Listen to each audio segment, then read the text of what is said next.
We are back in the beautiful state of Texas. We're going to be playing at Poker House with my boy Giljack Poker. We're going to be here for a week, so get ready for the vlogs to pile in. We sit down with $500 at the 1-2 table, and our good friend Jack from Next Gen Poker is to our right. Subscribe, RAZE Poker, funkypunts.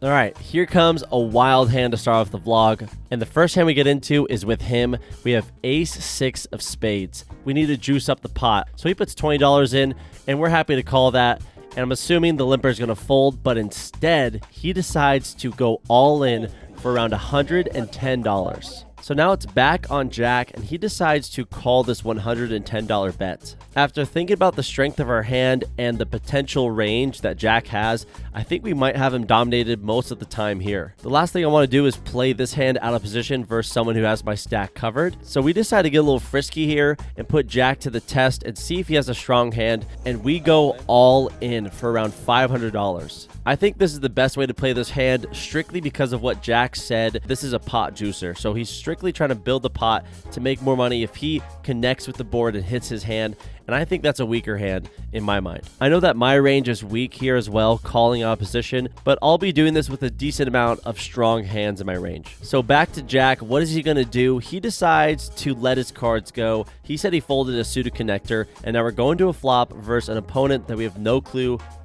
We're going to a flop with around $200 in the middle. It comes king, queen, deuce.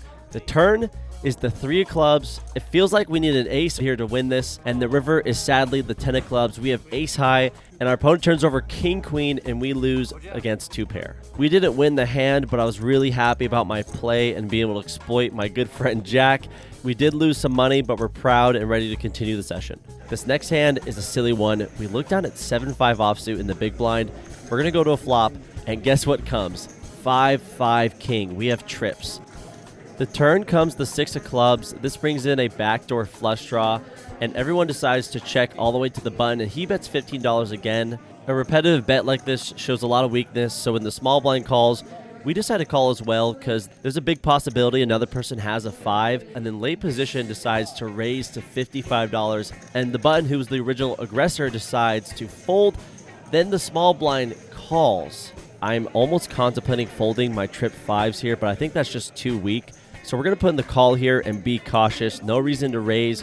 If another opponent has a 5, his kicker might be better than ours. The river is the 6 of spades, and now we have a full house. 5s full of 6s.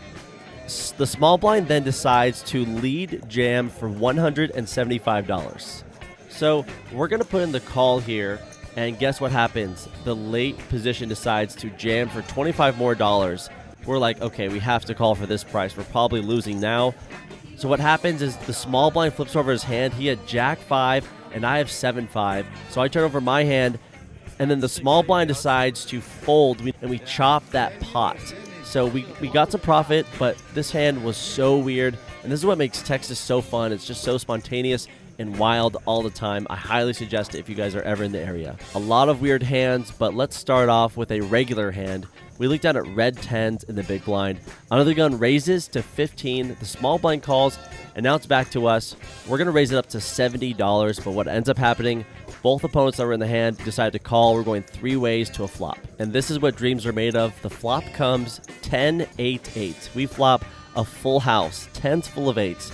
Like, what is this session? It's just all over the place. The small blind decides to lead jam into both of us. We just do a little bit of Hollywooding, and we put in the call, and the other opponent folds. We pretty much show him that we have the nuts. Only pocket 8s can beat us right now, and he turns over jack 9 of clubs. And the river is the 7 of diamonds, giving our opponent a straight.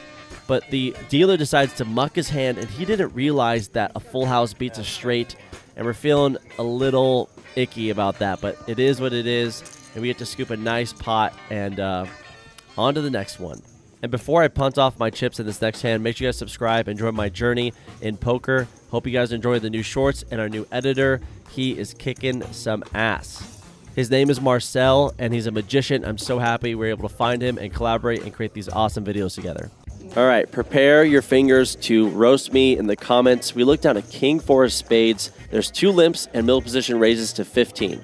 So we're going to put him to the test here in position, and we're going to 3-bet to $55, and he calls quite quickly. With over $100 in the middle, the flop comes jack 3-5. We do not have anything. Our opponent checks, and we don't need to bet too big on a dry board like this, so we bet $35, and he decides to snap min-raise me to 75 bucks. All right, Funky Poker, you're going to let this go, right?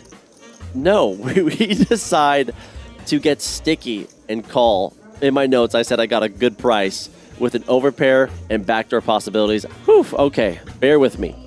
The turn comes to the 3 of clubs, and our opponent slows down and checks. I don't think this is a good spot to turn my hand into a bluff, so we're going to see a river. So we check it back, and the river comes to the 4 of diamonds. Our opponent decides to bet $115 here, and this is where we get a little bonkers. Maybe extremely dumb. Maybe I'm the fish at the table. Most likely in this hand. So we decided to turn our hand into a bluff. He has around $300 behind, so we're going to put him all in and represent pocket pairs. And we're going to represent premium pocket pairs like queens, kings, and aces. I think I'd be playing it in this fashion sometimes on a dry board like this, especially when you check raises so small on the flop. We put the chips in, and he does not take too long to put in the call, and we turn over our pair of 4s, and he shows us ace-jack offsuit. We go over to Gil, and we say, hey, did we play this well? And he goes, definitely not. That was played horribly. I'm like, I don't know. I need some sort of justification. I'm not the worst player on planet Earth. But that's the whole point of these vlogs, is to review and get better. I think the min-raise on the flop was our perfect opportunity to fold his hand and not get extremely sticky and weird. But I guess you just get a little bit psycho sometimes, Funky.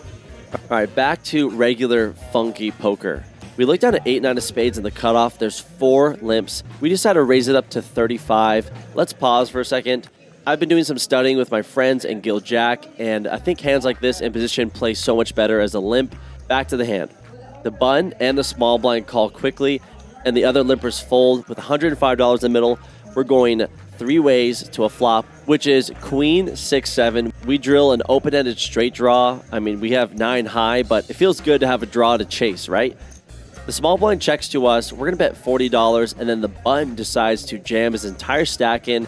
He's pretty short, and with an open-ended straight draw, I think we're going to put the money in here. We're looking for a 5, and the turn is the 10 of hearts. And the river is the ace of hearts, and we turn it over, and our opponent shows us pocket kings. He was slow playing a premium and got punished. I mean, I'm the fish who was going to pay him, so if I didn't hit my 10, he would have totally scooped it. So, lucky us.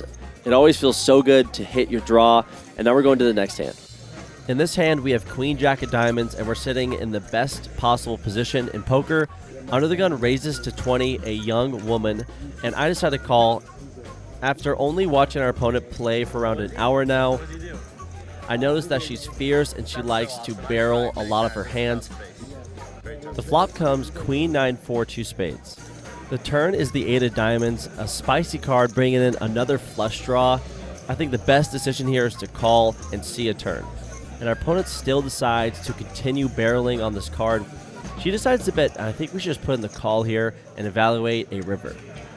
The river is the king of hearts, and she takes a couple seconds but then goes all in for $160, and now we're diving into the tank. One thing about this board is both flush draws missed, and the only hand that really makes sense here would be jack 10, maybe jack 10 of spades that hits their straight, maybe king queen. That would be the only plausible hands that would play in this fashion. After narrowing down her value range, it feels like we might be ahead sometimes, and we might want to put in the call here. But before I make my decision, I definitely want to mention that it's always cool to see a girl playing poker. I think it should be something that it feels like a rare sight most of the time, but I enjoyed playing with this opponent. And we do decide to put in the chips to keep her honest, but then right as I put in the chips, she does something I could not believe. She mucks instantly, and we don't get to see her hand, so we don't even have to show our hand that we called her with because she let go of her cards. So we muck as well, and we scoop the pot. Nice play with you, by the way. Hope to play with you again. Here comes my second favorite hand of the vlog. We looked down at A7 of clubs in early position. We raise up to $15, and we get 3 callers. The low jack, the high jack, and the button. The flop comes ace, 6, 4 rainbow. I check with this weak kicker. No reason to overplay my top pair into multiple opponents. The turn comes the 10 of spades. We're going to do the same thing we did on the flop.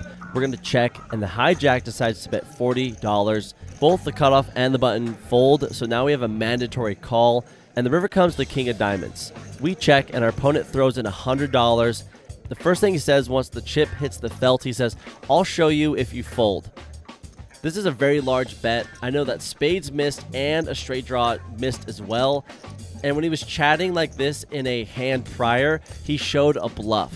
So I think with that knowledge and the missed straight draw and flush draw, we have a mandatory bluff catcher. So we're going to throw in the $100, and he shows us 9-8 offsuit with 9 high, and we scoop a pot. And this is one of my favorite things about poker, is realizing people's habits and taking advantage of it and making money off of that. And I really encourage you guys to do that too.